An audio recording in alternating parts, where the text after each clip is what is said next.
סורקים. איך אני סורק את זה? בואי נראה. מה? יש לנו פה אתגר שבעצם דורש מכם לנחש כמה קלוריות יש בכל הקופסת תותים הזאת, ואם אתם מנחשים נכון אתם זוכים בה. of course. תחבר לזה. יאללה, תני ניחוש. 200 קלוריות? 570. 150, 170, 180. סגר על אחד. לא. 200. 170. 150 קלוריות. ושלך? אני הולך עם אח שלי. איזה כיף, בואו נבדוק את זה באפליקציה שלנו. אתם סורקים. איך אני סורק את זה? בואי נראה. האפליקציה נקראת קל קאונטי, והיא ממש מחשבת לך כמה קלוריות יש פה.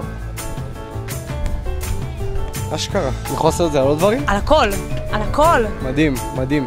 איזה פסיכופתית האפליקציה? 150 קלוריות. יואו! זה הניחוש הראשון שלי. 150 קלוריות. מה אתה אומר על האפליקציה? תוריד אותה? קוראים לזה קל קאונטי. אתה מוריד את זה, אתה סורק עם זה את האוכל שאתה אוכל, וזה מראה לך כמה קלוריות. אני אשתמש בה. תודה לכם. תודה לך. אפליקציה קטלנית.